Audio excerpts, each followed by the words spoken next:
যারা ভূগোল নিয়ে পড়ছো তোমাদের একটা ইচ্ছা হলো রিমোট সেন্সিং বা জিও ইনফরমেটিক্স নিয়ে পড়াশোনা করার।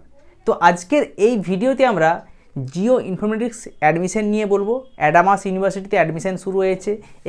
এখানকার এলিজিবিলিটি ক্রাইটেরিয়া কি, অ্যাডমিশন ফিজ কত, তুমি যদি এখন ভর্তি হও বা ফেব্রুয়ারির মধ্যে ভর্তি হও এক্সট্রা কি ডিসকাউন্ট রয়েছে, যাবতীয় ডিটেলস, টোটাল ফি স্ট্রাকচার কি, যাবতীয় ডিটেলস আলোচনা করে দেবো আজকের ভিডিওতে। তো সম্পূর্ণ ভিডিও দেখতে থাকো। বিশেষ করে যারা প্রাইভেট ইউনিভার্সিটিতে অ্যাডমিশন নিতে চাইছো তোমাদের জন্য একটা ভালো ইউনিভার্সিটি হলো অ্যাডামাস ইউনিভার্সিটি। এখানে তোমরা অ্যাডমিশন নিতে পারো জিও ইনফরমেটিক্সের জন্য। এটা একটা এমএসসি কোর্স। যারা জানো না প্রথমে একটা ইন্ট্রোডাকশান দিয়ে রাখি। জিও ইনফরমেটিক্স এমন একটা কোর্স যেখানে তোমার এটা অ্যাপ্লাইড সায়েন্স ধরনের এবং যেখানে চলে আসছে তোমার রিমোট সেন্সিং, জিআইএস, এই সমস্ত জিনিসগুলো কিন্তু এই ইনফরমেটিক্সের মধ্যেই রয়েছে। এবং এটা একটা এমন টাইপের কোর্স যেখানে তুমি করে একদিকে নেটসেট যেতে পারো, তুমি একদিকে বিভিন্ন ধরনের কোম্পানিতে, যে সমস্ত কোম্পানিতে আইটি সেক্টরে কাজ হয় সেখানেও তুমি অ্যাপ্লাই করতে পারো। একই সঙ্গে তুমি যে কোনো গভর্নমেন্ট কাজের জন্য অ্যাপ্লাই করতে পারবে। নেটসেটে বসে যেটা তোমার পিএইচডি লেভেল সেখানেও তুমি যেতে পারবে। বিভিন্ন লাইন রয়েছে এই জিও ইনফরমেটিক্সে। বর্তমানকালে এই যে কোর্সটির প্রচণ্ড পরিমাণে ক্রেজ বেড়েছে। একই সঙ্গে প্রতিটি ইউনিভার্সিটিতে ভিড় বাড়ছে, সিট খুবই লিমিটেড রয়েছে। সে কারণে তোমরা খুব তাড়াতাড়ি কিন্তু এই ইউনিভার্সিটিতে অ্যাডমিশন নিতে পারো। ব্যাপারটা এবার খুলে বলি। অ্যাডামাস ইউনিভার্সিটিটা অনেক আগেকার একটা ইউনিভার্সিটি। এখানে কিন্তু এই কোর্সটি করানো হচ্ছে। কোর্সের ডিউরেশন কত? 2 বছর। 2 বছর যেহেতু এমএসসি কোর্স, 2 বছরের।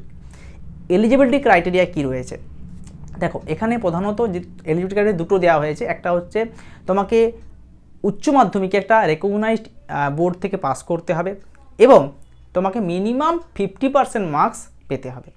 দ্বিতীয় হলো গ্র্যাজুয়েশনেও তোমাকে 50% মার্কস পেতে হবে উইথ রেকগনাইজড ইউনিভার্সিটি। যদি ওপেন ইউনিভার্সিটি করছো সেটাও কিন্তু রেকগনাইজড হলে সেটাও অবশ্যই গ্রহণযোগ্য। ঠিক আছে, একই সঙ্গে বলে রাখি এখানকার টোটাল ফি স্ট্রাকচার দেখো, টোটাল ফি স্ট্রাকচার অ্যাপ্রক্স 2,24,000 বা মোটামুটি 2,30,000 মধ্যে কমপ্লিট হয়ে যাবে।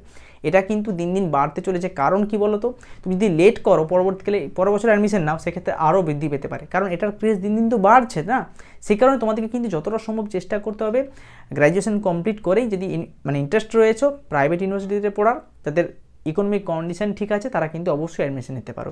প্রাইভেট আর যে সরকারির মধ্যে তফাৎ তেমন কিছু নেই। একটাই তফাৎ হচ্ছে পেমেন্টের দিক থেকে, অর্থাৎ যাদের প্রাইভেটে একটু খরচাটা বেশি হয় এবং সরকারিতে খরচাটা অনেকটা কম হয়। এটাই হচ্ছে ডিফারেন্স। ঠিক আছে, এবার বলে রাখি তোমরা যদি অ্যাডমিশন নিতে চাও তাহলে অবশ্যই আমার হোয়াটসঅ্যাপ নাম্বারে যোগাযোগ করতে পারো এবং হোয়াটসঅ্যাপ নাম্বারে যোগাযোগ করে পাশের যে ডিটেলস আমি দিয়ে দিলাম এই ডিটেলসটা তোমাকে সেন্ড করতে হবে।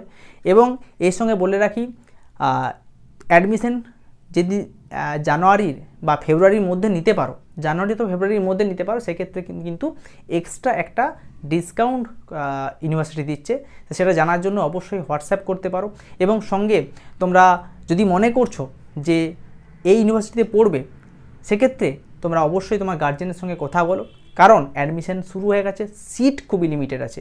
গত বছরে কি হয়েছিল, গত বছরে কিন্তু আমি যখন স্টুডেন্ট আমাকে ফোন করছে সেই সময় অ্যাডমিশনটা ফুল হয়ে গেছে, সিট ফুল হয়ে গেছে, আর তাই অ্যাডমিশন ক্লোজ করতে হয়েছিল।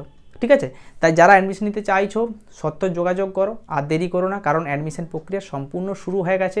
পুরো বিষয়টা বললাম তোমাকে। পরবর্তীকালে আবার যদি কোনো ইউনিভার্সিটি অ্যাডমিশন খোঁজ আমি পাই যে শুরু হয়েছে, অবশ্যই তোমাদের সঙ্গে আমি শেয়ার করব ভিডিও মারফত। তাই ভিডিওটা বন্ধু বান্ধবীদের কাছে শেয়ার করতে একেবারে ভুলবে না। সঙ্গে যদি নতুন থাকো আমাদের চ্যানেলটাকে সাবস্ক্রাইব করে আমাদের চ্যানেলের সদস্য হয়ে যাও। ভিডিও এখানে শেষ করলাম। সকলকে অসংখ্য ধন্যবাদ।